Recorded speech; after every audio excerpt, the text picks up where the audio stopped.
Explosion Network podcast is never late, nor are they early. They arrive precisely when they're meant to. Welcome to the Lord of the Rings Extended, a Middle-earth podcast from explosionnetwork.com.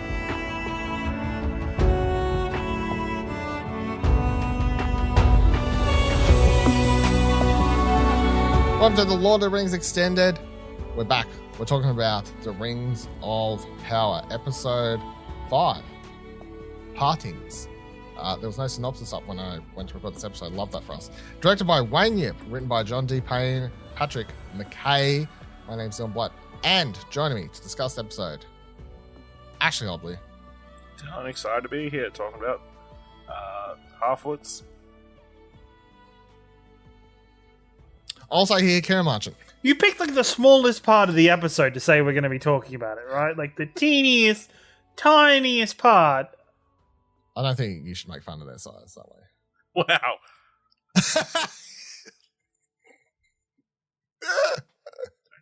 They were born this way, Kieran. Yeah. I don't need to rub it in. Don't make it out like that Lady Gaga. Ash, how do you feel about this week's episode? Yeah, solid. You know, I mean, things moved along. We did, after they didn't show up last all episode, we got a little bit more of the Harfoots trying to survive, like the migration, kind of explaining that a little bit more. I think it was a really good opening to the show with like the whole song and the traveling on the map. Good fun, with old mate Gandalf in the background. Yeah. Yeah, and then obviously we get all this stuff with Numenor, them preparing for war, and then a little bit of Elrond, like with his stuff. So yeah, good times, like nice spread of stuff. We did go a bit light on the humans being about to be murdered by a bunch of orcs, which is a bit disappointing. I was set up for last week, but yeah. Slow burn, that's sorry. Slow burn, I guess. Yeah, like they will be. I mean, it is the time. Yeah, he's got a weird time thing with obviously the Halfwoods have been traveling for several weeks. You would assume. I say every episode, these storylines are not running up they're not running parallel. They're not running parallel. There's no fucking way they're running parallel. Kieran, what do you think of this week's episode? Dude, who the fuck was working on the music for this episode was insane. The music, especially like the end, was like amazing. Like the guy who did the music for God of War? Yes, okay. Yeah, that would make sense. Okay. Sorry for the God of War reference. All right. But I think this episode was really good. Seeing a lot more Numenorians, and see them finally moving. Seeing more of Galadriel letting down some walls and kind of building her character a lot more and her position in this. That combined with everything going on between the orcs and the humans of the Southlands, finally kind of some of them showing their old allegiances to Morgoth, and the dumb kid who's like, man, I can do it. We can just go down to the town, just the two of us, and we'll be fine. And yeah, I think overall it was a really good episode. I really enjoyed it. They're developing really well, and I enjoy this track of every week they pick and choose kind of which storylines they're going to focus on in each episode. They don't feel like a strong sense of like they don't feel like they need to have equal amounts in every episode for everybody. Like it's always nice that last week there was no Halfwoods. This week there was only a small amount of Halfwoods. And then finally, I think again with the jokes. I don't know why. Oh my god! Fucking hell, you two are fucking clowns. And then on top of that, again, I think my favorite part of the show so far is very much the Elrond storyline. Seeing his interactions with Celebrimbor, kind of unraveling, the secret of Mithril, and further kind of building up the story that we now know in Lord of the Rings of kind of the necklaces that the elves wear that contain the light of Valor, and how they came to be and why they came to be about. I think it's really interesting to see Durin's kind of, where you expect him to be pissed that about how he's been treated and how the elves have kind of maybe manipulated him. Instead, he comes out of it, and maybe this is just Elrond knowing how to talk to his friend Durin and how to show him the best side of it, to have it come out and be like, Durin, you're going to be saving all of elves kind. Like, you're going to have this over elves for the rest of eternity. I think is a great thing. And then on top of that, to then further show light on the potential, the mystery man, the comet man, is a Balrog, is the signs and the story of the tree being corrupted and growing in darkness. So cool. And kind of that shot of the Balrog with the tree, and then kind of showing that was happening in line with when the comet landed. I think that combined with the mystery people and the cultist-like people with the white searching where he landed. I think it lends itself more and more each episode to him being what turns into the Balrog. Yeah, there was lots of really interesting stuff this episode, I thought. I still continue to find Elrond stuff probably my favorite storyline, just because I love these like performances and the way those two characters are written, just like from the friendship point of view. And like, I think that stuff with the part where he comes out and tells him is actually just sort of a life lesson, where it's like, sometimes it pays just to be honest. Do you know what I mean? Like, yep. You know, he straight up says, look, I've deceived you unknowingly, however I have deceived you, and blah, blah, blah, blah. I love the way that he stands up on that rock too. It's just like, just stop fucking around and tell me, basically, so what he says. You know, like, which I thought was quite good. All the stuff with the stranger, yeah, that still continues to be, yeah, I'm continually like, how much of this shit is red herrings? Because, you know, at first it was just like, let's throw out wild theories, like it turns into a fucking Balrog. And now they're like, all right, yeah, well, now we've got the story about the meteorite that ties into the tree, which ties into the thing. I'm like, fuck, is this a red herring? Like, or is that actually a thing? The wildest theory I've seen going around this week, I don't know if anyone else has seen this, people are going crazy on fan theories at the moment, is that old mate going across the world into Numenor. What the fuck is it? Numenor. The king of the free men, or would be, or whatever, is actually Hellbrand. Hellbrand. The hot going Twitter theory I've seen going this week is that he's actually Sauron. Sauron. I read this. I don't like it.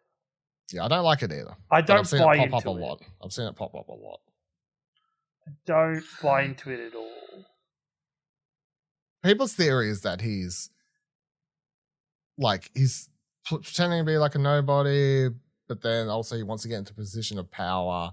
So like this whole like, oh, I'm actually someone who doesn't want my position of power, and then like fights against it and then gets put into it. I think it would make no sense for the show to have like the shot of him leaving behind his like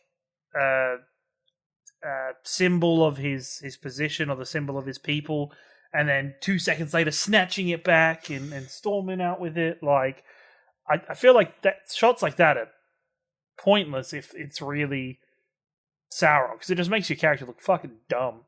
It's like, who is he doing that for, really? Like, there's no... I think there is a darkness to him, and he definitely was a bigger part of Morgoth's armies, but I don't think he was Sauron. Yeah, I guess that's the thing I'm interested in. Like, he talks about this big dark secret that he has, that he reckons his people, once they find out what he's done, that they won't accept him. What do you reckon that is? Some shit that ties into him doing something like, I don't know. I believe so. I believe it ties more greatly into, the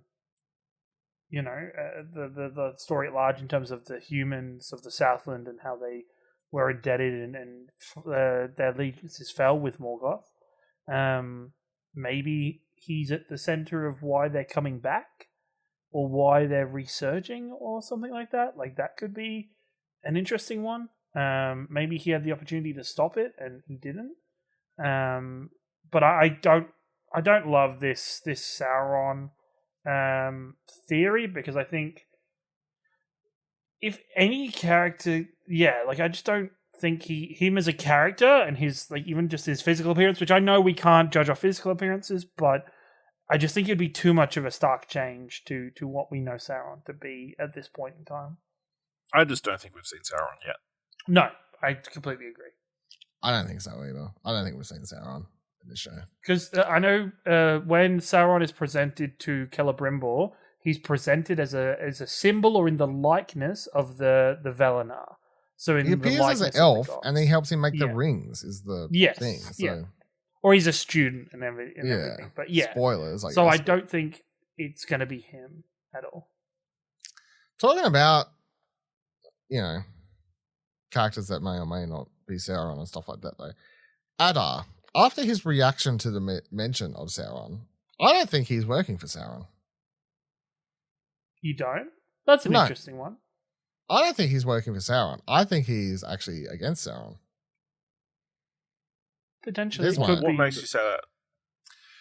When the other dude says, the human says about, praise to Sauron and all that sort of stuff, that's when old mate flips his lid. Addai flips his lid. Seems to get, really frustrated to me. Well, I took it as he was frustrated. So... I didn't. Are we assuming that he's working for Sauron simply because he has orcs with him? That's the assumption, right? We assume he's enacting the plan of creating Mordor, right? Yeah, which is Sauron. That's what we've been assuming. Yeah, but Sauron could adopt that from this guy, or this guy could have been manipulated into doing it for Sauron, even though he thinks he's against Sauron. Could be a thing. Could be a sign of the Great Manipulator. It could be that Morgoth's armies and his lieutenants fractured that much that they created these smaller armies, and it can happen in other real life situations. So I don't see why it can't be like that. Yeah, in this one. Addai also. We're still trying to work out what this character is.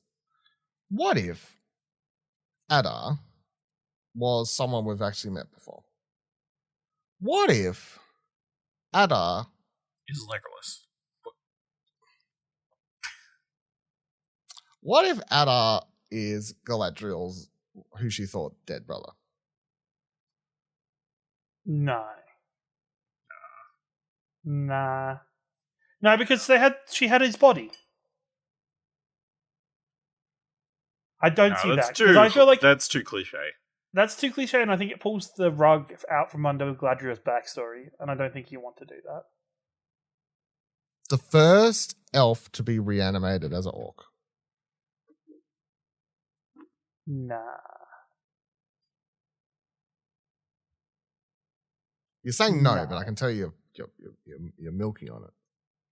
No, thinking I don't. About it, trying to Yeah, I'm trying to process why you would think that, or why, or how that even happened, considering they did have his body and Sauron did it. Because I think his body went back to Numenor. Yeah. No, back to the elf. Yeah, sorry, not Numenor. Sorry, back to the elf lands. Did you see it get there? Yeah, because she was there when his body arrived. She literally pulled the dagger from his his. Yeah. I feel like this is Kieran the wild theories that I throw out on all new Marvel casts. Yeah, or this is me saying for sure that it was Gandalf. I'm not saying for sure. Look, I'm not as silly as you. I'm just throwing out wild theories. I'm not sitting there saying, "Oh, it's for sure."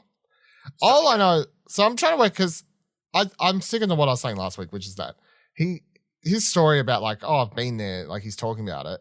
I think he is definitely, if he's not the brother, I'm going to say he's definitely an elf that died, and I'm going to stick to this. I'm going to say definitely, but my current theory is that in some way or another he is an elf that was part of the battle, died, and was brought back to life by Sauron.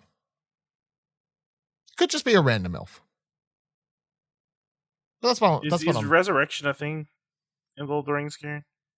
Yeah, sort of. It's been done. I don't think it's outright been done.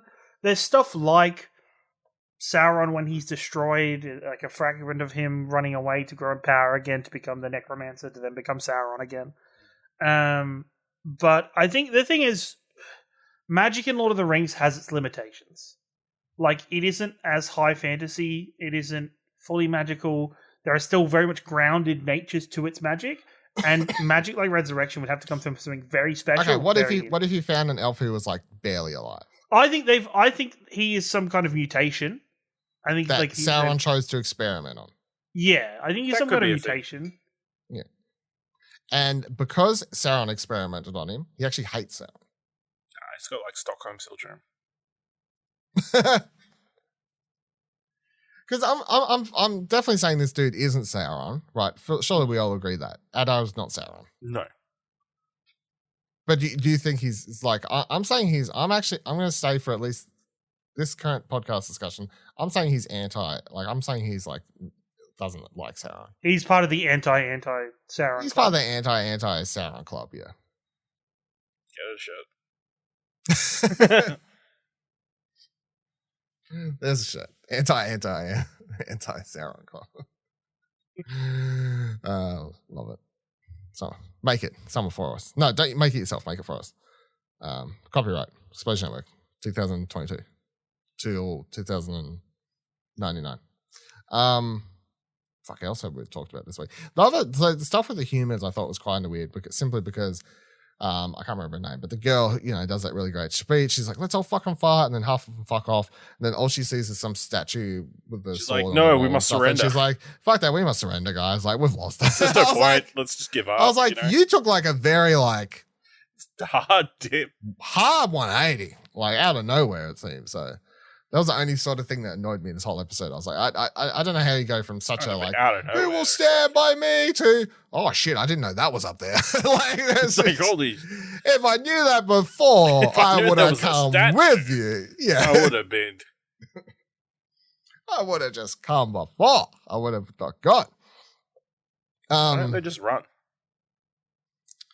Well, they gotta. What do you reckon they're going to do? What do you reckon is going to happen with them? They're going to fight. They're not going to. They've forced themselves into this situation because they had the opportunity to run and they didn't run. Is someone coming to save them? Like, because they can't win. Like, what do you think? What, they're in the middle of the Southlands, right? So odds are. I think the Numenorians rock up. Yeah, I think this is where I think this is where the time is. Yeah. The time is off by a lot. I reckon the Numenorians turn up and be like, "Hey, what up? We got your back, babe." That's what I was also random tower in the middle of nowhere. Yeah, this is where we're setting up camp. I mean, it would not make sense and be a good way to connect story the stories. structure. Yeah. I mean, that's what always happens in Lord of the Rings. The last minute, some massive army. Yeah, 100%. It would just be comes in here. Perfectly Lord of the Rings. Preferably riding on some weird animals. Yeah. Horses, weird animals. It's fine. What? They were pigs, right? The dwarves were riding in on and. Oh, the fucking no! They were on goats. On goats. They were on goats and rams and stuff. Pigs. Oh no, they had the big pig pulling like the chariot thing, like the fucking like the war machines. Yep, that's where. But they weren't really riding in on pigs. You really picked the most random. The fact that you're referencing the Hobbit, the hundreds of thousand characters. That's the one I watched most recently. Yeah, but no, it's not. It's not. It's Return of the King. It's the fucking line. It's Return of the King. You've watched 3 fantastic movies since that movie. Don't. I just want to remind people about the Hobbit. Unless this guy is some kind of masochist that he's rewatched Battle of Five Armies again since then. Yeah. I just don't know how there's all these characters that ride horses and you're like, like all the weird things they ride. Because you're picturing this one random movie. This is the thing. I'm like, not like everyone rides horses. They ride giant birds. They don't. Not into battle. Like ghosts. They've never like ridden goats. the giant They ride birds giant birds like goats. Is a sentence that just came out of your mouth. I said and ghosts. They ride and ghosts. They get ghosts. Sorry. What? Sorry. They ride the ghosts. No, we're not letting this go. That's some Lord of the Rings Rule 34 shit that I've not seen, and I'm not okay with you looking into, Ash. Okay. But it's probably there. Just riding those ghosts right in to save the day. They didn't ride the ghosts, though. You've never meant you could have had an easy Sorry, reference. do you have a vision They of- ride giant war elephants, but you're like pulling out all this. elephants. Let's. Do you Elephants, have a vision of fucking Legolas and Aragorn and Gimli like surfing the wave of ghosts, like shooting arrows at people as they go by? Didn't that happen? No. What the fuck are you talking about? Did you watch the movie? It was very long. Just okay. Fucking hell. Is there anything else in this episode we haven't talked about? So We're done. So We're I done. can stop talking to No, you. or fucking Gandalf like using magic. I mean, that Yeah. doesn't It's seem very interesting- Balrogy. It You know, does he's with seem- him with the ice stuff. Or is that a It was misdirect? interesting that it was beyond fire stuff. There was ice and there was whatever the Fusro Brand Dark Force kind wave. of shit was. Yeah. It's all the elements The of wolves. The wolves are interesting. Yeah. Different to the wargs. You know, interesting Mm. design. See if the Terrible percent CGI. blows up without Terrible how terrible CGI. they look.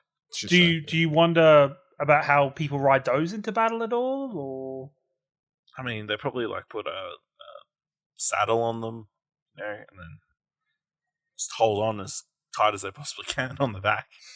And that's not hard to think of, Kieran.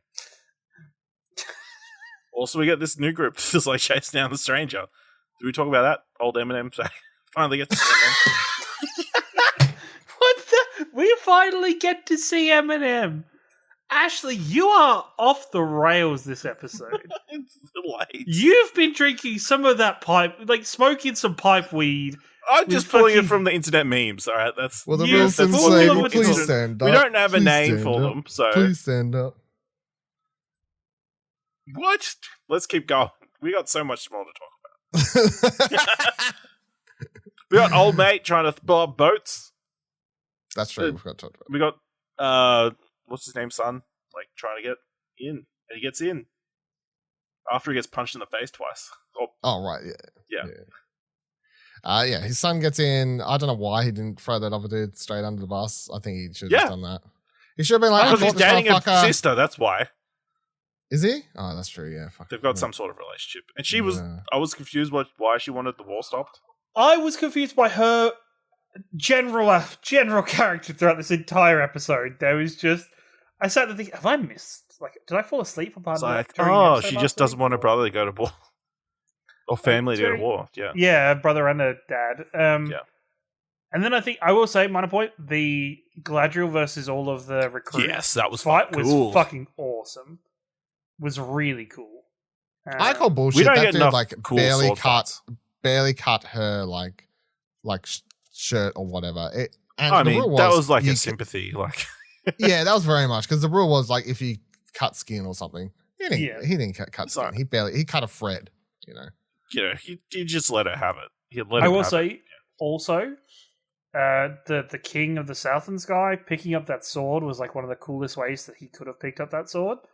Flicking I'm it up like a damn, soccer you ball. have Yeah. protagonist energy doing that kind of shit. Or That's not just antagonist NPC. Or no. No. You know I do what? also like the speech the Chancellor guy does too.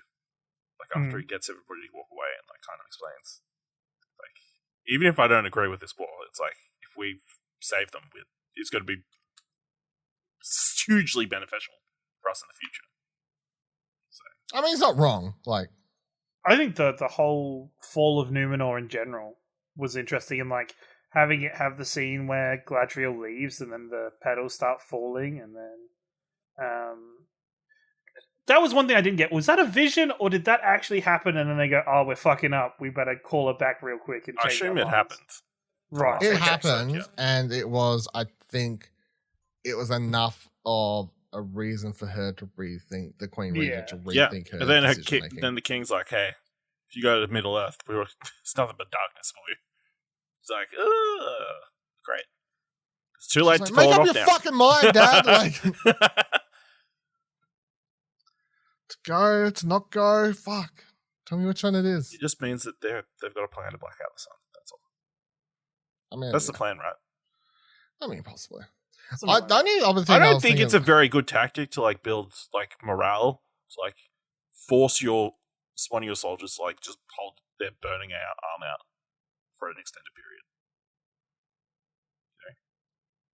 Like the But that's orc what dude just no, holding but their that's based off Roman branding for military stuff. The Romans used to do that for that, like to show their rank. They would have tattoos Slightly on their tortured. arms that were burnt into their skin. Interesting. Fun military facts with Kieran. Yeah, because the other thing I was thinking was like, if all the timelines are potentially different, then like, where are the Brandyfoots going to end up with the Stranger, and how's the Stranger potentially going to tie into the timeline? Because if we are correct, and the Numenorians and Galadriel are going to tie into the timeline with Adar and everything next episode, then yeah, where are the Brandyfoots? Is that like way before? Is this way after? Like, where's that sort of fold in? Is the Stranger going to like connect in at some point here? You know what I mean? Like, if it is like 3 different timelines, that's what it is. 3 core time. Oh no, 4 timelines. I guess It's a lot of timelines. It's a lot of timelines. That's a whole lot of chickens. It's also interesting they caught up with the rest of the halflings. Because they seemed like they were out on their own for a long time. They were, but there was, they were half-foot power versus manpower, and they had more manpower. That's true. They caught up. You know? And then this fucking bitch, she was like, we should take their wheels. We should take their fucking wheels. Damn. It's like a mum taking your car keys off you when you're fucking... Except it doesn't, like, assure your death or anything. Yeah, exactly. Anything else this week? Or? No, I think we covered. Let's take the ring off before Ashley says anything else. They're all going to Middle Earth next week. So. I do love the joke with the table. That was funny. That was very funny. Just when he started laughing, and then you could tell Elrond's just like, you motherfucker. You got him. Good bit. All right, thank you for joining us this week on the Lord of the Rings Extended. Of course, we'll be back again to talk about more of the show next week. Until then, make sure you check out South of King's Landing, where we are talking about the House of the Dragon each and every week. All new Marvelcast, where we're talking about She-Hulk currently.